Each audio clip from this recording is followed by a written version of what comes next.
निर्बल को न सताइए, जाकी मोटी हाय, मरे हुए चाम से लोह भस्म हो जाए। तो मित्रों, आप देख रहे हैं तेजमल का पन्ना, और आपसे मैं निवेदन करता हूं कि ज्यादा से ज्यादा मेरे चैनल को सब्सक्राइब करें, लाइक करें, शेयर करें। तो अगर आपको अन्याय से बचना है तो आपको समर्थ बनना पड़ेगा, क्योंकि जो समर्थ आदमी होता है ना, तो उसको कोई दोष नहीं लगता कोई काम करता है। तो अगर आपको भी अन्याय से बचना है और अन्याय से बचे रहना है तो आपको समर्थ बनना पड़ेगा, शक्तिशाली बनना पड़ेगा, ताकतवर बनना पड़ेगा। ऐसे ढीले रहने से और ऐसे रहने से काम नहीं चलेगा। आपको कोई पूछने वाला नहीं है अगर आप सीधे हैं और शक्तिशाली नहीं है। तो अन्याय तभी बच सकते हैं अन्याय से आप जब आप शक्तिशाली हो। इसके अनेक रूप हैं। अगर आप समर्थ हैं तो अन्याय से बचे रहेंगे। आज का ये मेरा भाग 9 नंबर में लेकर आया हूं, प्रेरणादायक विचार 9। समर्थ को नहीं दोष गोसाई। जो आदमी समर्थ होता है ना, उसको कोई दोष नहीं लगता है। चाहे वो कुछ भी काम कर ले, चाहे कैसा भी काम कर ले, फिर भी उसको कोई दोष नहीं लगता है और कोई उसके खिलाफ टिक्का टिप्पणी नहीं करता है। समर्थ को नहीं दोष गोसाई। समर्थ आदमी को किसी प्रकार का दोष नहीं लगता है, उसके खिलाफ कोई टिक्का टिप्पणी नहीं करता है। जैसे मैं आपको उदाहरण देता हूं, जैसे एक होटल है, होटल में एक चाय का गिलास रखा है। उधर से कोई गरीब आदमी आता है तो उसकी ठोकर लगती है और वो फूट जाता है। तो उस रेस्टोरेंट का मालिक, उस होटल का मालिक क्या बोलेगा? ये बोलेगा, तू अंधा हो गया क्या? तुझे नहीं दिख रहा है क्या? और तूने इसे ठोकर मार दी, मेरा नुकसान कर दिया, और तुझे बिल्कुल भी ये नहीं है, ला पैसे ला इसके और जमा करा तुरंत, नहीं तो यहाँ बैठ जा। एक आम आदमी, एक गरीब आदमी के साथ ये हादसा होता है तो उसके साथ ये व्यवहार होता है। और इसकी जगह कोई अमीर, शक्तिशाली आदमी, समर्थ आदमी आता है और उसके ठोकर लगती है। आप देखिए रिएक्शन, किस प्रकार रिएक्शन होता है एक ही चीज का। उसकी ठोकर लगती है तो वो तुरंत अपने हेल्पर को, असिस्टेंट को, उसको और उस वेटर को वो होटल मालिक डांटेगा, फटकारेगा कि तुझे तुझे दिखाई नहीं दे रहा है? अभी ये सेठ जी आए हैं या ये आदमी आए हैं, अभी गिलास की लग जाती है, इनके खून निकल जाता है और इनका ब्लड निकल जाता, तो इसका नुकसान कौन पड़ता?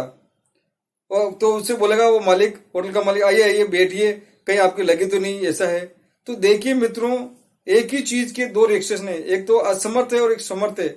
एक ही चीज के दो पहलू होते हैं। समर्थ के साथ कैसा व्यवहार होता है, असमर्थ के साथ कैसा व्यवहार होता है। तो आपको समर्थ बनना है, शक्तिशाली बनना है, अपने आप को बिल्ड करना है, अपने आप को आगे ले जाना है, तभी आप अन्याय से बचे रहोगे। अन्याय से बचने के लिए समर्थ को नहीं दोष गोसाई। तो शक्तिशाली आदमी को किसी भी प्रकार का दोष नहीं लगता है और कोई उसके खिलाफ टिक्का टिप्पणी नहीं करता है। विशेषकर कमजोर लोगों, कमजोर व्यक्तियों की ही, कमजोर व्यक्तियों पर सबकी नजर रहती है। जो कमजोर आदमी होते हैं ना, उन लोगों पर सबकी नजर रहती है। उनकी कमियां ढूंढ ढूंढ कर निकाली जाती है, उनके दोष बताए जाते हैं कि तेरे में ये दोष है, तेरे में ये कमी है। कमजोर आदमी के लिए ये है, अमीर आदमी के लिए कमजोर आदमी की कमी निकल जाती है। जिस प्रकार जिसकी लाठी उसकी भैंस होती है, वो कहावत है, जिसकी लाठी उसकी भैंस। अगर आपकी लाठी मजबूत होगी तो आप भैंस भी अपनी कर लेंगे, इसमें कोई दो राय नहीं मित्रों। तो समर्थ बनिए, शक्तिशाली बनिए और आगे बढ़िए, तभी जाके आप जिंदगी में कुछ कर पाएंगे। तो कमजोर आदमी की कमियां ढूंढ के निकली जाती हैं और निकली जाती हैं। ताकतवर आदमी, उसी की सारी बातें ठीक होती हैं। जो ताकतवर आदमी होता है ना, उसकी सारी बातें ठीक होती है। ताकतवर आदमी कुछ भी बोलता है तो उसकी बातों को माना जाता है और लोग बाग भी उसके खिलाफ नहीं बोल सकते। सब उसकी खुशामद करने पे लगे रहते हैं, सब उसकी तवज्जो पे लगे रहते हैं। वो लोग सोचते हैं कि शायद इसमें कुछ अपना फायदा हो जाए, उसके खिलाफ कोई नहीं बोल सकता है। इस प्रकार के लोग समाज में भी होते हैं जिनका दबदबा रहता है। समाज को वो एक भेड़ की तरह हाँकते हैं और बाकी लोग पीछे पीछे चलते हैं। शक्तिशाली लोगों का दबदबा समाज पर भी होता है और वो उन लोगों को भेड़ की तरह हाँकते हैं। सब लोग उनके पीछे पीछे पीछे चलते हैं। अब आप बोलोगे कि समर्थ कौन होता है? समर्थ होता है, दो प्रकार से समर्थ होता है आदमी। एक होता है धन के बल पर और दूसरा शारीरिक बल के ऊपर। दो प्रकार से आदमी समर्थ होता है। एक होता है धन के बल पर, दूसरा है शारीरिक बल पर।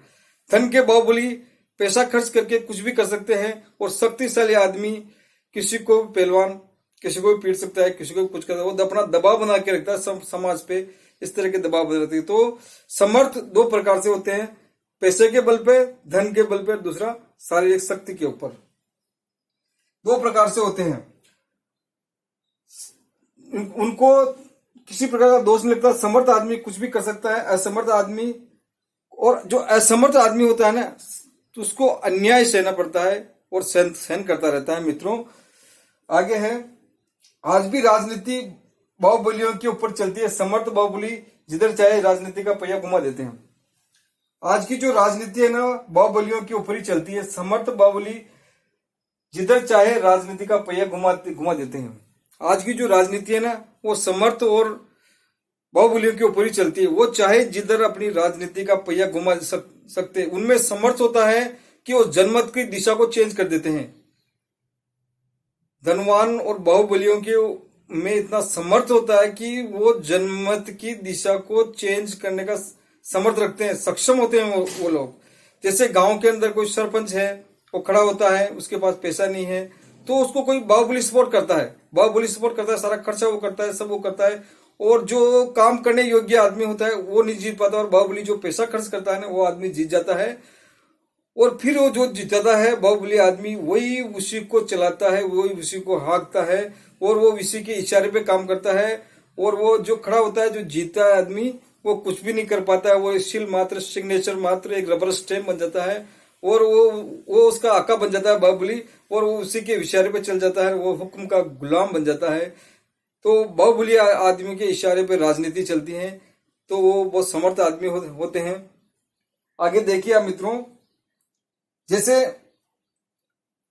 गरीब की घरवाली सबकी भाभी होती है। गरीब की जो घरवाली होती है ना, उसको सब भाभी बोलते हैं। उसमें कोई लिहाज शंका नहीं करते, और कोई आवाज लगाते हैं भाभी जी भाभी जी।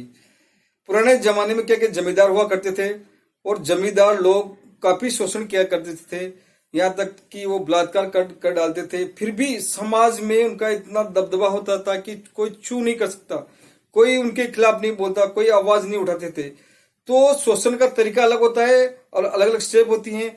जैसे ये पुराने जमाने में जमींदार करते थे, और आज के टाइम में देखा जाए तो जो शक्तिशाली देश होते हैं ना, शक्तिशाली सारे देश, वो कमजोर देश को हड़पने की कोशिश करते हैं, और बाकी सारे देश मुंह की तरफ देखते रहते हैं, कोई बोलता नहीं, मुख दर्शक की तरह देखते हैं।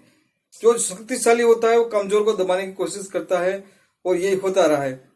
भले आज के टाइम में जमाना चेंज हो गया हो, लोग पढ़ गए हों, लिख गए हों, पर कोई आदमी अगर शक्तिशाली है ना, वो कुछ भी कर रहा है तो उसके खिलाफ नहीं बोलते हैं, उसका प्रतिरोध नहीं करते हैं, उसका विरोध नहीं करते हैं, उससे डरे रहते हैं, सहमे रहते हैं, और अपने गुस्से को दबा जाते हैं, कुछ बोल नहीं पाते हैं। आज के युग में भी स्वतंत्रता एक नाम की है, लोग बात दबे हुए हैं, डरे हैं, सहमे हैं। तो आपका डर सहना, अन्याय सहना तब तक चलता रहेगा जब तक आप सक्षम नहीं बनेंगे। मित्रों कुछ ऐसा कीजिए जिससे आप सक्षम बने, बिना किसी को हानि पहुंचाए हुए जिंदगी में आगे बढ़िए, सक्षम बनिए, तो आपको अन्याय नहीं सहना पड़ेगा, वरना आप हमेशा अन्याय झेलते रहिए। तो देखते रहिए तेजमल का पन्ना, और सब्सक्राइब कीजिए मित्रों मेरे चैनल को। मैं आने वाले वीडियो में आपको अच्छी सी जानकारी दूंगा मित्रों। तो अन्याय से बचना है तो आपको सक्षम होना पड़ेगा, आगे बढ़ना पड़ेगा, तभी जाके अन्याय से आप बच पाओगे। अन्याय का लेवल अलग हो सकता है, छोटे लेवल पे कैसा अन्याय होता है, बड़े लेवल पे कैसा अन्याय होता है। अन्याय कमजोर के साथ हमेशा अन्याय होता रहेगा। अगर इससे बचना चाहते हो तो आप शक्तिशाली बनिए, समर्थ बनिए, तभी जाके आपको। तो मित्रों देखते रहिए तेजमल का पन्ना, और सब्सक्राइब कीजिए। जय हिंद, जय भारत मित्रों।